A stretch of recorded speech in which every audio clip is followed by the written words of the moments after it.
The issues because the village council is also coming closer. Was there any discussion regarding? No. First of all, I wanted to make my people understand what are the points we have raised in the TRIPURA Accord and what is the negotiations happening in Delhi.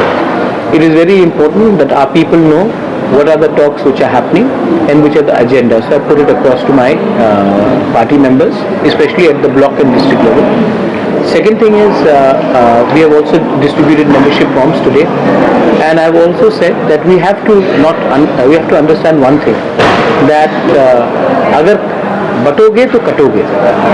So we want, if we divide ourselves today, we'll get nothing. So today was also a talk to all my grassroots workers to understand how we should be working in the build-up towards a better tomorrow for our people.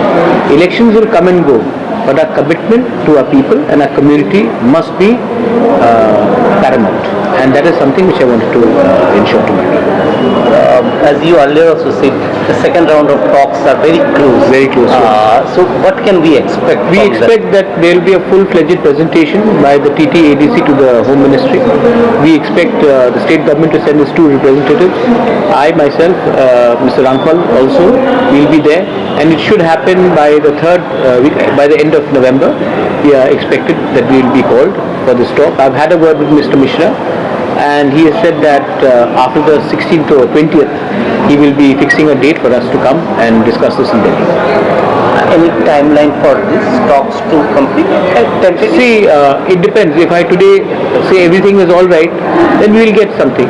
But if we have to ask something which is concrete, if we have to keep persevering, and we have to also see how the state government is looking at a demand. If all three are in harmony, I don't see why we can't have a quick resolution. But if one side sticks to its demand and does not agree to the other, then there may be some bottlenecks which will take time and maturity to negotiate.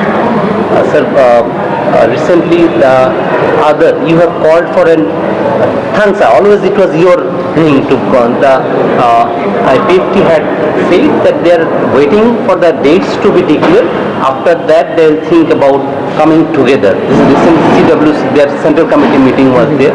Today, the BJP president had also said that since we are in the alliance, we will try to fight this election together because we have got good result in the parliamentary election.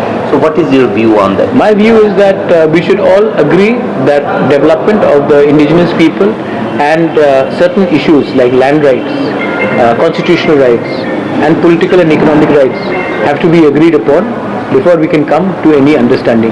IPFT and TRIPURA have no problem because more or less our demands, what we have been raising in memorandum, in writing, in our speeches is almost the same. Regarding BJP, if they are willing to support our demand, I don't see any reason why they should not come. Even Congress, if they are willing to support our demand, why should we object to them also? Our fight is not against any party. Our fight is for the empowerment of our community, and we will do that. Recently, an incident about rigging had taken place. Though the government is looking into, how do you see, what is your message? I don't agree with ragging of any sort, but I do believe that if the punishment is very harsh, then it should be reconsidered. I'll meet the principal, I'll try to find out. I've met the parents of the people whose children have been pulled up for the ragging, and I'll meet the principal and understand what is their side of the story. Whatever it is, I don't think anyone should be punished so harshly either ways so that their careers are destroyed. If people have expressed remorse and apologized, then penalty should be put across, and if the ragging is not so harsh, then we have to differentiate between ragging where people are physically hurt, when they are mentally targeted, or when there is a harmless banter which takes place. So we have to realize that there is a big difference between that, and I will meet the principal and I'll listen to his point of view. I've heard the parents' point of view, and I'll try to bring some sort of a resolution so that careers are not affected either ways. So you have been out of the state meeting the students and other youths of the region. So what is their view about present TRIPURA and any scope they want to return back, the situation is still, employment has been created, what is their view about? I think people of Tripura who are studying outside realize that their career is better off outside than in Tripura. That's the reason people are going. And there are a lot of talented boys and girls who are studying very well. They are very enterprising.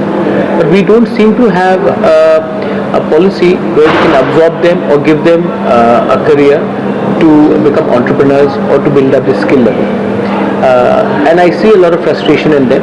I meet them because it's very important for me to also articulate that what I'm trying to do for them, and it's very important for me also to listen to what they're trying to, what they're thinking is, what is in their heart. So I think if we can meet our youngsters halfway, we will only do service to our country and to our state. They are the future of our state. And if they feel frustrated and if they feel that they are not being heard, then we are doing injustice to our next generation. So that's the reason I go out and meet them and I engage with them. I also learn something, they also learn something from me, and that way we all actually increase each other's knowledge. And the last question, sir, when you say you have to keep patience to get the fruits, particularly these talks, hang on, one of your MLA recently we have seen, he have raised question about the number of seats that TRIPURA has diverted from its own demand, that is the Greater TRIPURA, and that you have made way for BJP to win this election. On particularly Chittaranjan, the Burma had raised.